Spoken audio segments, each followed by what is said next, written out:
এই জগৎ বড় নিষ্ঠুর হয়ে গেছে আগের থেকে। বিদেশ থেকে দিন মজুরি খেয়ে টাকা পাঠায়, 2 বছরের ছেলে আর ঘরে সুন্দরী স্ত্রী। ওগো, ছেলেটাকে ভালো দুধ কিনে দিও, মানুষ করো। পরকীয়াতে জড়িয়ে সন্তানকে কেটে কেটে বস্তায় পরে নদীতে দিয়ে পরপুরুষের হাত ধরে চলে যায় ওই স্বামীর জমানো টাকা নিয়ে। এই হলো সংসার। এ সংসারের বাস্তবতা বড় দূর। অগ্নি সাক্ষী করে, বেদ সাক্ষী করে, বাবা মাকে ত্যাগ করে, সহায় সম্বল ত্যাগ করে স্ত্রী হয়ে আমার ঘরে এলো। পিটিয়ে তাকে মেরে বিষ ঢেলে দিয়ে আত্মহত্যা বলে প্রচার করে দিলাম। এই সমাজে, এই সংসার এত নিষ্ঠুরতা। এখানে স্বার্থ ছাড়া আপনাকে ভালোবাসার মানুষ খুবই কম।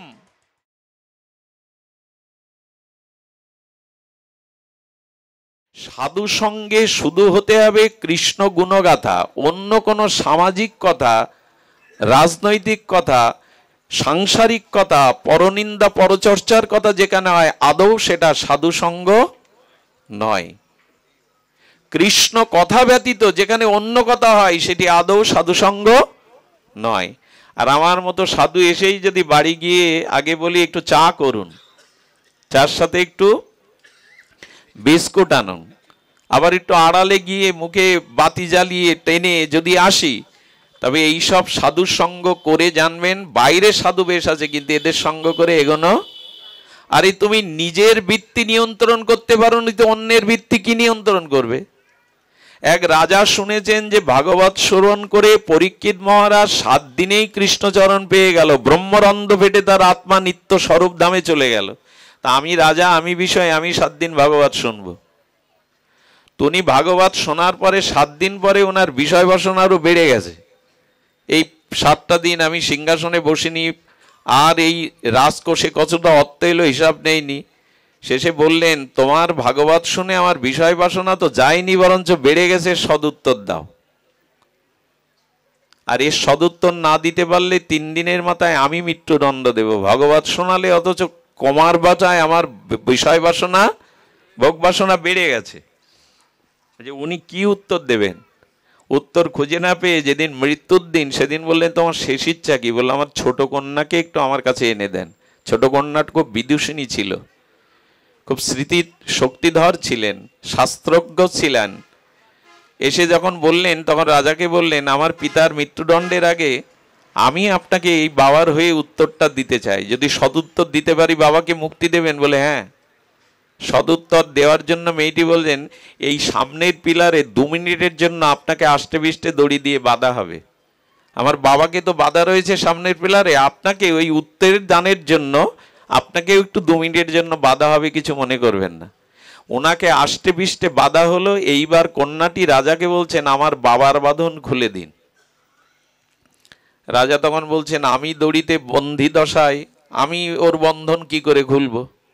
বলে, আপনার উত্তর হলো এই, আমার বাবা অর্থের লোভে, যশ খ্যাতির লোভে ভাগবত পাঠ করতে যায়, বাবার ভিতরে এখনো যথার্থ ত্যাগ বৈরাগ্য আসেনি। তো বাবা যদি কামনা বাসনায় বন্ধনে থাকে, তা আপনার বন্ধন খুলবে কি করে? সে আমি নিজেই বন্ধনে বন্ধি, আমি অন্যের বন্ধন খুলবো কি করে? আমার এখনো কামনা গেল না, পর স্ত্রীর প্রতি দৃষ্টি শুদ্ধ এলো না, আমি এখনো হাতে টাকা দিলে, প্রণামী দিলে দেখি এটা 500 টাকা কি 50 টাকার নোট, এখনো যদি এই ভাব থাকে, তার মুখে ভাগবত শুনে সে সাধু সঙ্গ করে এগোতে পারবেন না। তবে আবার সব সাধু দেখে এরকম সন্দেহের দৃষ্টিতে দেখবেন না, তাহলে জীবনে সাধু খুঁজে পাবেন না কোনো জন্মে। এসব বলছি মানে আবার এরকম তীক্ষ্ণ তীর দিয়ে পরীক্ষা নিরীক্ষা করতে যাবেন না। পরীক্ষা একটাই, যার কথা শুনলে, যার সঙ্গ করলে মনের ভিতর থেকে অসৎভাব চলে গিয়ে সদ্ভাব জেগে ওঠে, শ্রদ্ধায় মাথা নত হয়, জানবেন এই হলো পরীক্ষা, ইনি হলেন প্রকৃত সাধু। যার সম্মুখে গেলে, যার হরিকথা শুনলে শ্রদ্ধায় মাথা নত হয়ে আসে, হৃদয়ে অভাব দূরীভূত হয়ে স্বভাব জেগে ওঠে, জানবেন এই হলো পরীক্ষা, এনার সঙ্গের দ্বারাই আমি কিছু পেতে পারি। এই বিচারগুলো আমাদের নাই। শোনেন, বিচার করে চলতে হবে পথে। বিচার, ঠাকুর মশাই নরোত্তম ঠাকুর কি বলেছেন? বিচার করিয়া মনে ভক্তি রস আস্বাদনে মধ্যস্থ শ্রী ভাগবত পুরাণ। আবেগে ছুটতে যাবেন না, বিচারের কথা ঠাকুর মশাই বলেছেন। বিচার করিয়া মনে ভক্তি রস আস্বাদনে মধ্যস্থ শ্রী ভাগবত পুরাণ। পুরাণ হলো বিচারক, মধ্যস্থকারী। বিচার করো। যার জীবনে শুদ্ধ বিচার নেই তার জীবনে ভক্তি আসতে পারে না। যার জীবনে বিচার যেমন অশুদ্ধ, তার আগামী দিনের পরিণতিও অশুদ্ধ। তাই বিচার করে সাধুসঙ্গ করো। উল্কার মতো আবেগে জৌলাতে যেও না, বিচার করো। বিচার করিয়া মনে ভক্তিরস আস্বাদনে। বিচার যদি না থাকে, শুদ্ধ বিচার, তবে এ পথের পথরুদ্ধ অন্ধকার, এ পথে স্খলন আসবে। এই জন্য বিচার করে ঠাকুর মশাইয়ের নির্দেশ আমাদের ভাগবত মধ্যস্থ করেছেন। আর কি বলেছেন? য শাস্ত্র বিধিমোৎসৃজ্য বর্তাতে কামকারতা ন বাপন্নতি ন সুখং না পরম গতিম। গোবিন্দ গীতাতে বলছেন, শাস্ত্রের নিরিখে যদি না চলো, যদি শাস্ত্রের অনুবর্তী হয়ে আর শাস্ত্রের আজ্ঞায় না চলো, বিধিবিধের না মানো, তো এই জগতেও সুখ পাবে না, পরকালেও তোমার কোনো গতি হবে না। এটা ভগবান গীতাতেই বলে দিয়েছেন। আরে অত বিচার করব কি, চলো যেখানে হচ্ছে সেখানে যাই, সবার মুখে সবকিছু করি, হবে না। বিচার করে চলার কথা বলেছেন। পথে চলতে যেমন সাবধানে পথ চলেন, এই ভগবত পথটা খুরের উপর দিয়ে চলা, একেও বিচার করে চলতে হবে। আবেগে হই হুল্লোড় করে চললে দেখতে পাবো এগোতে পারবো না।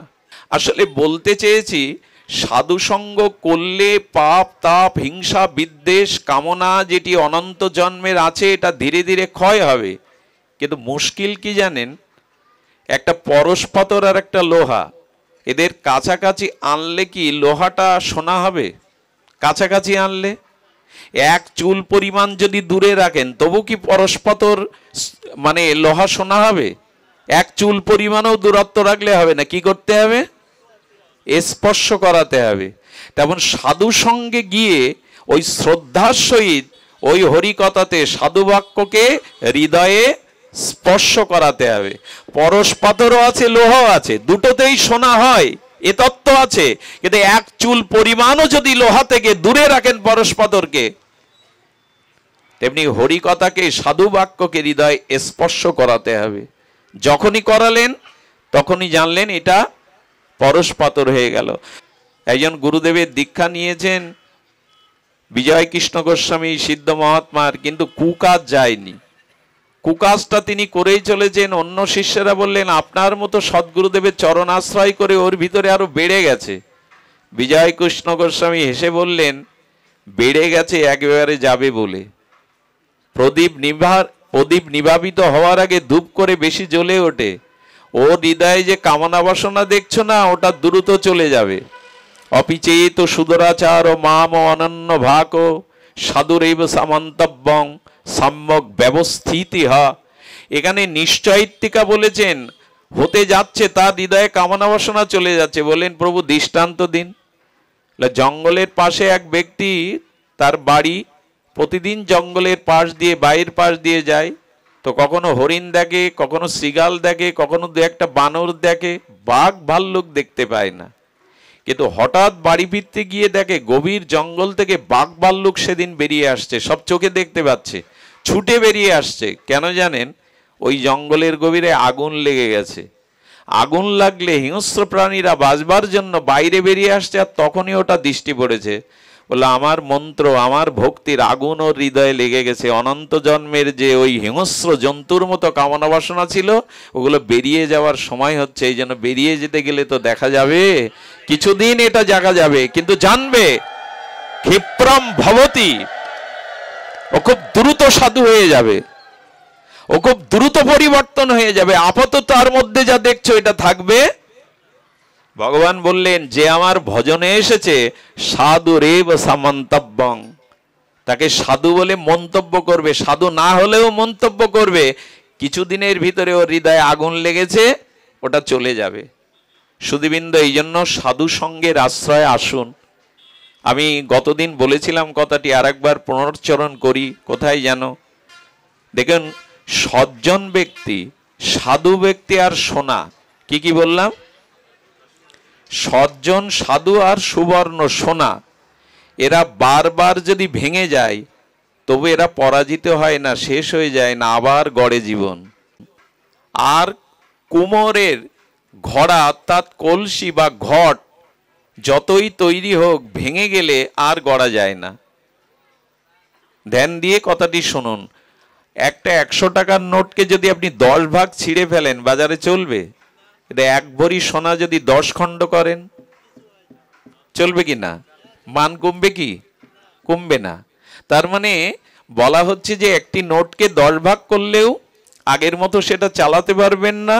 আচ্ছা, কুমোর যখন মাটি দিয়ে ঘট বা কলসি তৈরি করে চাকে পুড়িয়ে পোড়ায়, পাকা করে, তখন ওই কলসি ভেঙে গেলে ওর থেকে আর গড়া যাবে তো?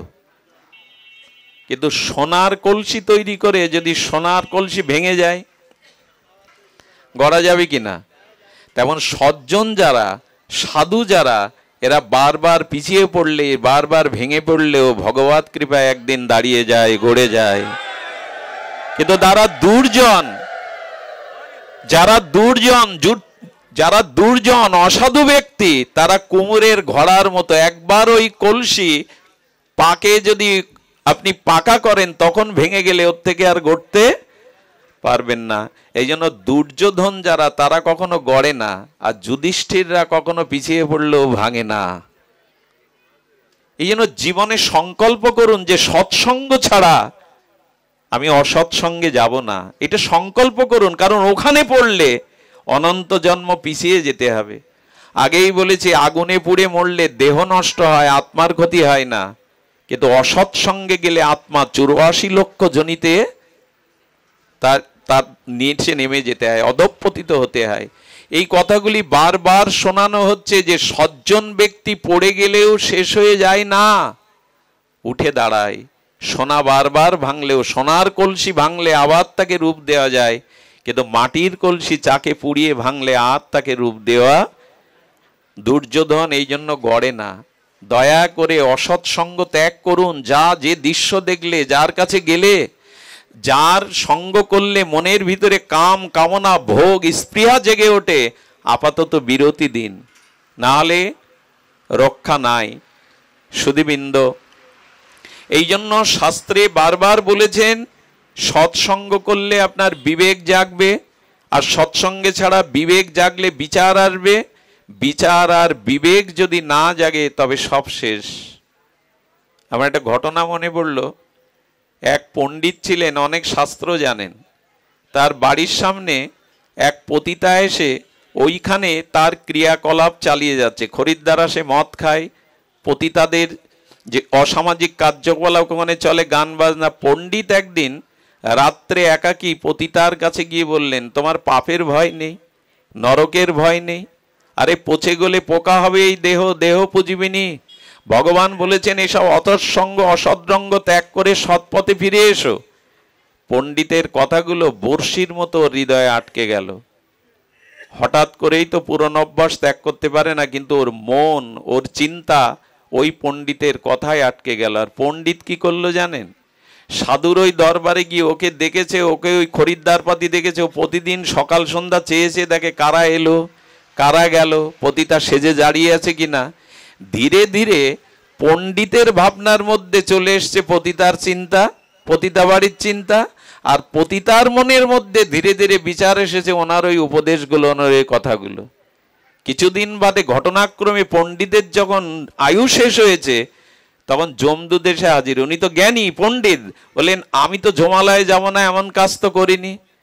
বললেন জমালয়ে তোমাকে যেতে হবে, সারা জীবন তুমি পণ্ডিত হলে কি হবে? এই সময় তোমার মনের মধ্যে ভাবনা চলছে ওই পতিতার, বিচার চলছে ওই পতিতার, কারণ তুমি রাত দিন শুধু ওই ভাবছো। মানুষ মৃত্যুর সময় যে চিন্তা, যে বিচার করে তার গতি তাই হয়। এবং ওই পতিতাকে নিতে স্বর্গের দূত এলো, তার কারণ ওই পতিতা মনে মনে ওই পণ্ডিতের কথাগুলোই, শতোপদেশগুলোই বিচার করছিলেন। যার বিচার যেমন তার গতি বা প্রাপ্তি তেমন। দেখবেন যার মনের মধ্যে যে বিচার চলছে সে সেই পথেই যাবে। সাধু সঙ্গ না করলে আপনার বিচার শুদ্ধ হবে না। এই কথা শুনে গিয়ে কালকে টেলিভিশনের সামনে কোনো অশ্লীল দৃশ্য গেলে আপনার বিবেকে বাঁধবে, একটা কুদৃশ্য আমাকে ভাসিয়ে নিতে পারে, আচ্ছা এটা আমি দেখব না। কোথায় রামায়ণ হচ্ছে, কৃষ্ণ সিরিয়াল হচ্ছে, সেখানে দেই। এই বিচারটা কে এনে দেবে? এমনি এমনি আসবে? লেখাপড়া শিখলে সৎ বিচার আছে? খুব টাকা পয়সা হলে সৎ বিচার আছে? বিচার সাধু সঙ্গ না করলে বিচার কোনোদিন আপনার আসবে না। আপনি দুধ আর জলকে রাজহাঁসের মতো আলাদা করতে শিখবেন না, সাধু সঙ্গই বিচার আসবে, বিবেক জাগবে যে কোনটা করণীয়, কোনটা ত্যাগ করতে হবে আমাকে। এটা যতদিন শুদ্ধ সাধু সঙ্গ না হবে এই বিচার আপনার আসতে পারে না। ঘোল মন্থন করলে, দধি মন্থন করলে তবে মাখন ওঠে, জল মন্থন করলে ওঠে না।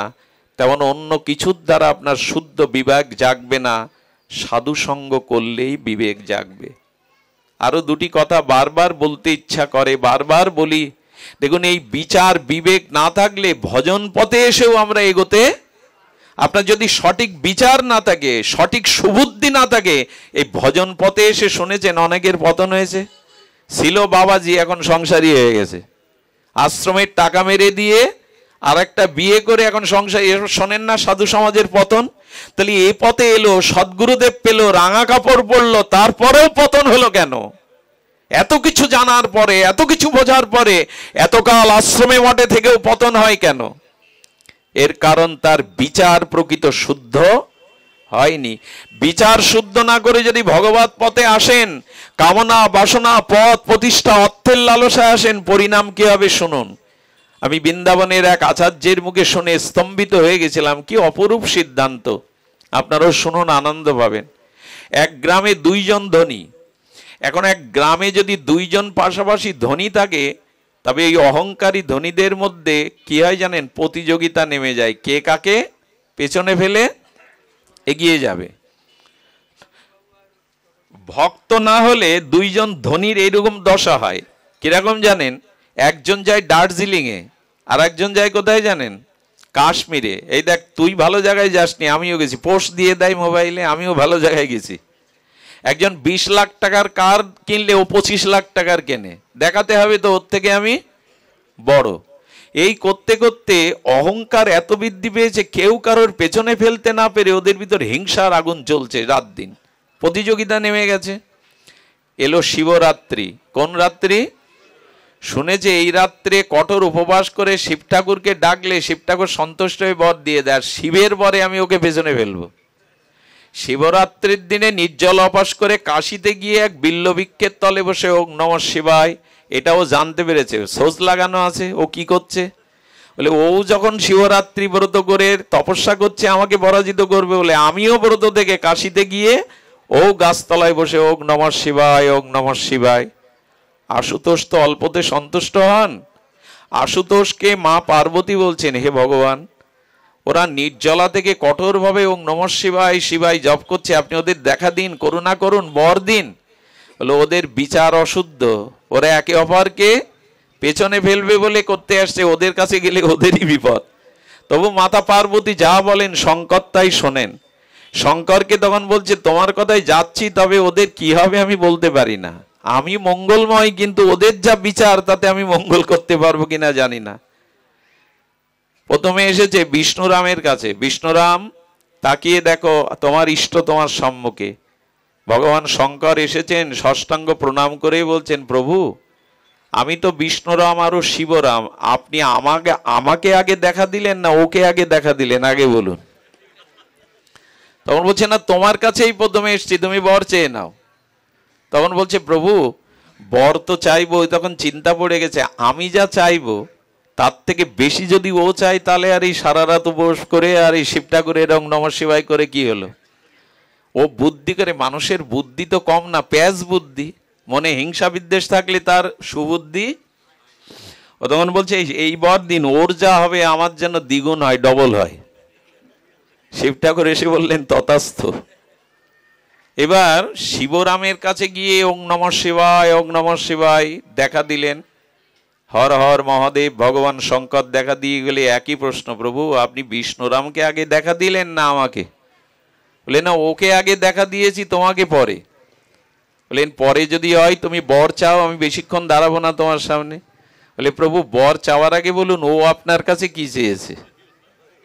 তখন বলছে, ও চেয়েছে তোমাকে আমি যা দেব তার থেকে যেন ওর ডবল হয়। বলে, খুব ভালো বর চেয়েছে। চিন্তা করে বললেন, প্রভু আর আমার চিন্তা করার কিছু নেই, এক কাজ করুন, আমার এক চোখ কানা করে দিন আপনি। ওর কি হবে? তো বিচার না করেও যদি ভগবত পথে আসেন না, এক সময় দেখবেন চোখ কানা হয়ে যাবে। হচ্ছেও অনেকের এই পথে এসেও অনেকের চোখ কানা হচ্ছে। এই জন্য বিচার করিয়া, মানে ঠাকুর মশার কথা না, এক একটা মন্ত্র। আর দয়া করে ভোগ লালসার জন্য ভগবানের কাছে যাবেন না, এটি ঠিক না। আরেকটা কথা বলি, গোবিন্দ বলেছেন অনন্য চিন্তান্তমাং, একটা মন সতী নারী তার পতিকে ছাড়া আর কাকে মন দেবে? একটা মন তুমি 10 জনকে দিয়ে বসেছো।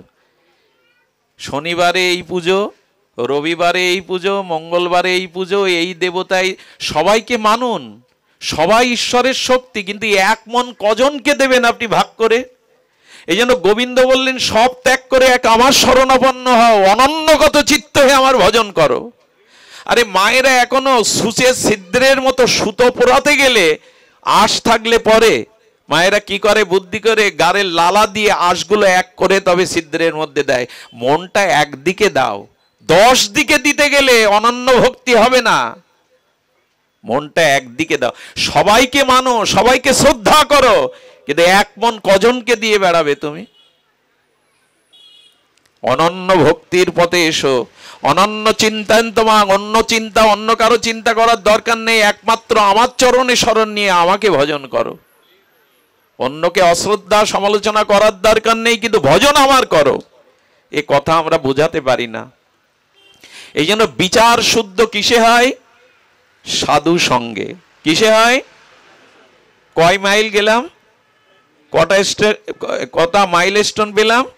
2। আর তো বলার সামর্থ্য থাকলেও জানেন আপনারা, এভাবে আপনাদেরও কখনো অত্যাচার করব, তবু আরেকটু এগিয়ে যায় মাইল স্টোন। কারণ ওই যে বললাম, পথে উঠে যদি দেখি 10 কিলোমিটার কি 5 কিলোমিটার চলে এসছি, তখন মনে হয় অর্ধেক পথ এগিয়ে আসছে, আরো এগিয়ে যেতে মনে হয় লক্ষ্যে পৌঁছাছি।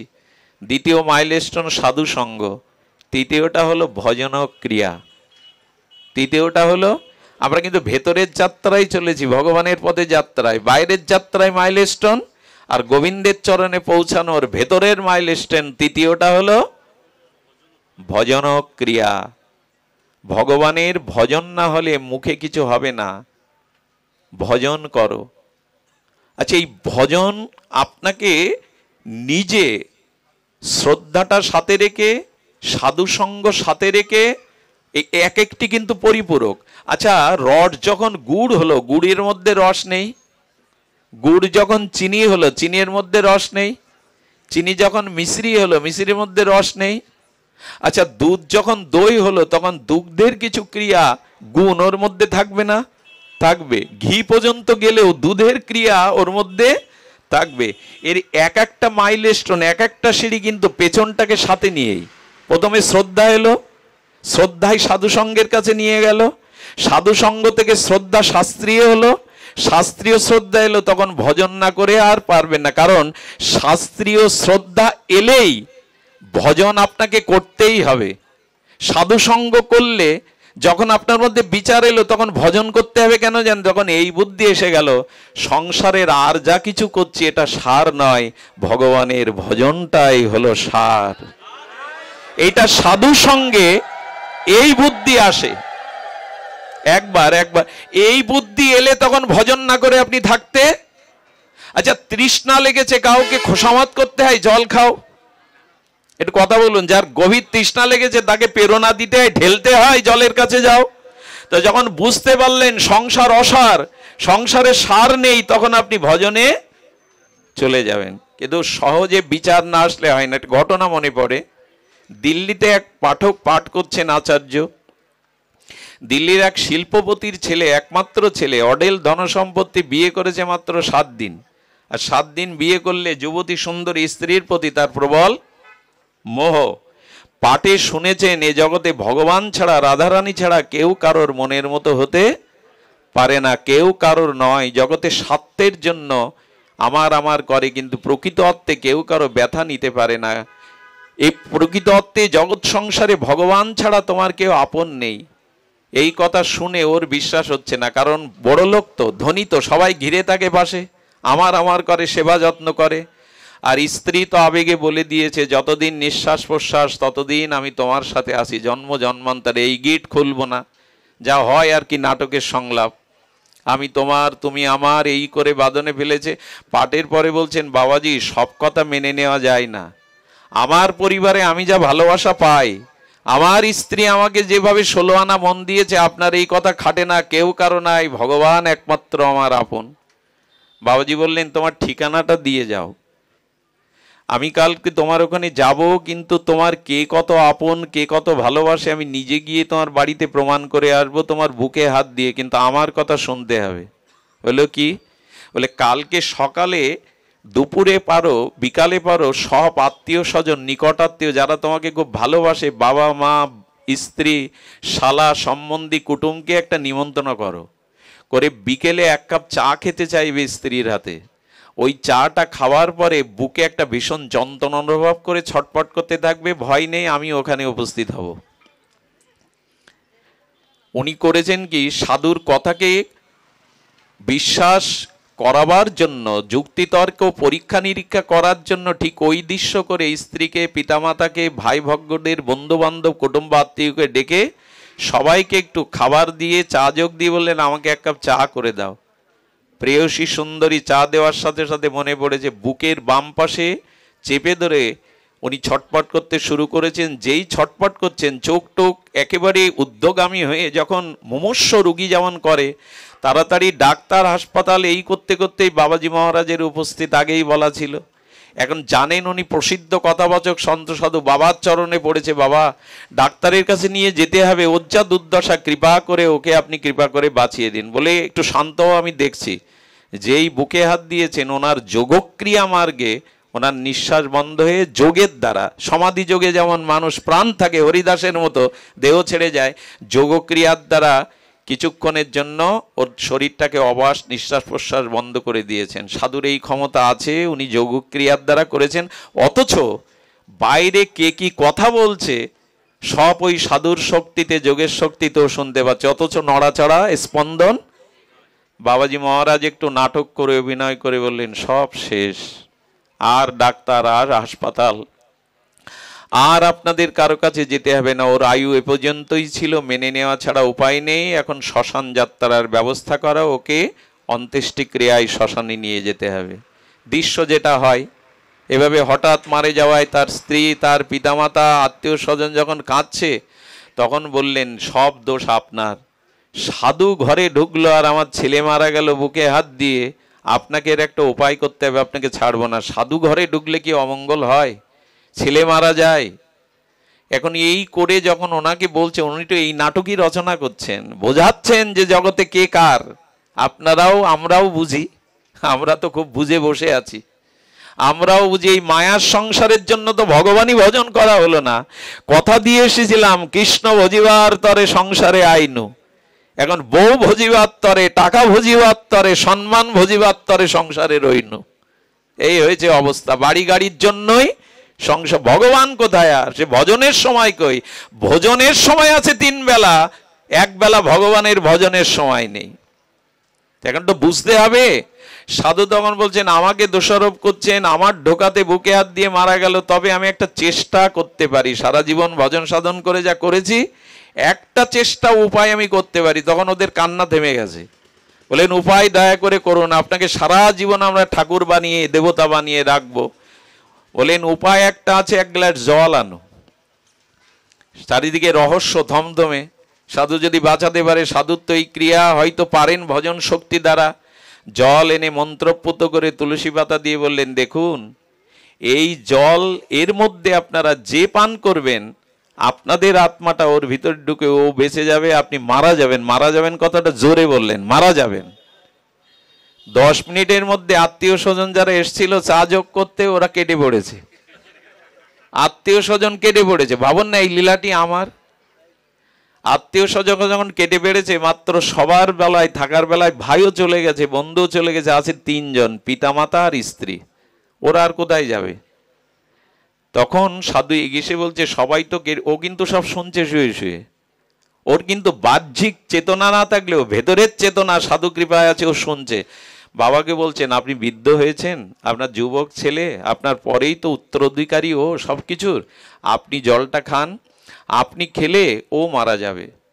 কিছুক্ষণ কান্না থেমে যাওয়ার পর বলছে, দেখুন ছেলেটা আমার বটে বড় হয়েছে বটে, কিন্তু দায়িত্ব নেওয়ার মতো বুদ্ধি জ্ঞান, সব ব্যবসা তো আমি সামলাই, সব কিছু তো আমার হাতেই, এখন ওর কাছে দিলে ও রাখতে পারবে না, আমার এগুলি কে সামলাবে? এবার তো স্বপ্ন, এত কষ্ট করে এই এস্টেট গড়েছি, এত বিষয় বৈভব গড়েছি, ওর তো এখনো সে জ্ঞান আসেনি। তা যা গেছে যাক, আমি প্রতিপালন করি। বাবা সরে দাঁড়ালো, মাকে বলছেন মার থেকে দরদ তো জগতে কারো নাই, তো আপনি এই জল পান করে আপনার সন্তানের জীবনের বাঁচান। আপনি তো বৃদ্ধ হয়েছেন, বললেন বাবা এক মুখে দুই কথা কেন বলছেন? আপনারাই বলেন সতী নারীর জীবনে পতি ছাড়া গতি নেই, পতি সেবাই জীবনের বড় ধর্ম, সন্তানের থেকে পতির প্রতি তার বেশি শ্রদ্ধা থাকতে হয়। আপনি বলছেন আমি মারা গেলে আমার এই বৃদ্ধ পতিকে কে দেখবে, কে তাকে সেবা করবে? বাকি থাকলো কে? এগুলো মনে পড়ে? পরে মনে পড়ে বললে মনে পড়ে না। ওই জায়গায় গেলে সব হারিয়ে ফেলি আমরা, ওর মধ্যে গেলে সব হারিয়ে ফেলি আমরা। সংসার এমন একটা মায়ার জায়গা, এখানে গেলে সব, ব্রহ্মাও কাঁদে মাঝে মাঝে, মায়ার ফাঁদে পড়ে ব্রহ্মাও মাঝে মাঝে কাঁদে। সংসারের এমন মায়া দুর্তর্যা, এই যতই বাণী বলি বাড়ি গেলে আর, এই জন্য একটু বেরোতে হয় মাঝে মাঝে, একেবারে এটে থাকতে নেই। পিঁপড়ে চিটে গুড় খেতে গিলে যদি খুব গভীরভাবে খেয়ে যায়, ওর মধ্যেই চ্যাপ্টা হয়ে মরে থাকে। কিছু চালাক পিঁপড়ে আছে, অল্প খায় আর হুল ওপরের দিকে রাখে যাতে বেরিয়ে আসতে পারে। সংসারে মায়া মমতা ভালো, অত ভালো না, ওইভাবে আটকে খেলে আর বেরোনোও হবে না। শেষে মরার সময় বলতে হবে বড় খোকা দোকানে যাসনি, মরে যাচ্ছে তাও বলবে বড় খোকা বাড়ি কেন, দোকানে যাসনি? ওই দোকানের কথাই তো ভেবেছে সারা জীবন, তো মরার সময় বলবেটা কিসে? এই জন্য দয়া করে একটু বেরোন ঘর থেকে, মোহ থেকে, ওদিকে কর্তব্য করুন, ওখানে দায় দায়িত্ব পালন করুন, কিন্তু একেবারে সমস্ত জীবনটা দিয়ে দেন না। স্ত্রী তখন বলছেন, দেখুন আমার বাবা মা আমাকে বিয়ে দিয়েছে, ওর হাত ধরে 7 দিন মাত্র বিয়ে হয়েছে, আমি কেন ওর দায় নিতে যাব, আমি কেন ওর ভার নিতে যাব? অদিষ্টে যদি লেখা থাকে বৈধব্য, কিছু করার নেই, কিন্তু ও পান করে আমি আমার জীবন দিতে পারবো না। বুকে হাত বুলিয়ে দিয়ে চোখের দিকে তাকে একটা কথাই বলেছিলেন, সংসারে আরো সুখ চাস, সংসার আরো প্রিয়জনের সন্ধান চাস, এই দৃশ্য যদি আপনার আমার বেলায় ঘটে, একই দৃশ্য ঘটবে। সুধীজন, এটা মায়ার সংসার, এই জগৎ বড় নিষ্ঠুর হয়ে গেছে আগের থেকে। বিদেশ থেকে দিন মজুরি খেয়ে টাকা পাঠায়, 2 বছরের ছেলে আর ঘরে সুন্দরী স্ত্রী। ওগো ছেলেটাকে ভালো দুধ কিনে দিও, মানুষ করো। পরকীয়াতে জড়িয়ে সন্তানকে কেটে কেটে বস্তায় পরে নদীতে দিয়ে পরপুরুষের হাত ধরে চলে যায় ওই স্বামীর জমানো টাকা নিয়ে। এই হলো সংসার। এ সংসারের বাস্তবতা বড় দূর। অগ্নি সাক্ষী করে, বেদ সাক্ষী করে, বাবা মাকে ত্যাগ করে, সহায় সম্বল ত্যাগ করে স্ত্রী হয়ে আমার ঘরে এলো, পিটিয়ে তাকে মেরে বিষ ঢেলে দিয়ে আত্মহত্যা বলে প্রচার করে দিলাম। এই সমাজে এই সংসার এত নিষ্ঠুরতা, এখানে স্বার্থ ছাড়া আপনাকে ভালোবাসার মানুষ খুবই কম। এই জন্য দয়া করে শাস্ত্র বলেছে এত মোহে জড়াতে যেও না। অনর্থ নিবৃত্তি মানে এরাই তোমার চিরদিনের কেউ না। এদের প্রতি দায়ী দায়িত্ব পালনের পরে মন, অনুরাগ, ভালোবাসা ভগবানকে দাও। যদি ভগবানকে দিতে পারো তো বেঁচে গেলে। ছোট্ট একটা কথা, ভগবানের থেকে জগতে কাউকে আপন জায়গায় বসাতে যাবেন না, জীবন ছিন্ন ভিন্ন হয়ে যাবে। ভগবানের থেকে কারো প্রতি টান, অনুরাগ, আপনত্ব অন্য কারো বসাতে যাবেন না, এটা ছিন্ন ভিন্ন হয়ে যাবে জীবন। যাচ্ছেও তো তাই। তার থেকে দরদি, তার থেকে আপনজন অনন্ত ব্রহ্মাণ্ডে কোথাও নাই। আপনি না চাইলেই মায়ের বুকে দুধ দিয়েছেন, আপনি না চাইলেই অক্সিজেন দিয়ে আপনাকে বাঁচিয়ে রেখেছেন। চন্দ্র সূর্যের আলো, এই জগতের বিশ্ব প্রকৃতির সব আপনার জন্য ঈশ্বর সৃষ্টি করেছেন। সুধীবৃন্দ, এই জগতে যে সোনা দেখেন ওটাও মাটির থেকে তৈরি। এই যে খনিজ সম্পদ সোনা, এটা কোথা থেকে হয়? কোটি কোটি বছর মাটি থেকেই আমাদের এই খনিজ সম্পদগুলো আসে। এগুলো সব একদিন মাটি হবে, মহাপ্রলয় এটি মাটিতেই মিশে যাবে। সব কিছুই মাটি, দেহটাও মাটি, একমাত্র খাঁটি বলে, অস্তিত্ব বলে যদি কিছু থাকে তো ভগবান। তার প্রতি দৃষ্টি দিন, অনুরাগ বাড়ান। ভগবানের থেকে আপন কাউকে করতে গেলে অভিশপ্ত হয়ে যাবে জীবন। একটা দিয়ে তারপর তো শূন্য দিন, তাহলে তো 10 হবে, 100 হবে। এক মুছে দিলে শূন্য শূন্য। এই ভগবান যার জীবনে আগে নেই, প্রথমে নেই, তার সবকিছুই শূন্য। এই জন্য আগে ভগবানকে রাখুন। তার প্রতি মমতা কি এমনি এমনি হবে? বলে সাধু সঙ্গ করলে হবে, হরিকথা শ্রবণ কীর্তন করলে হবে।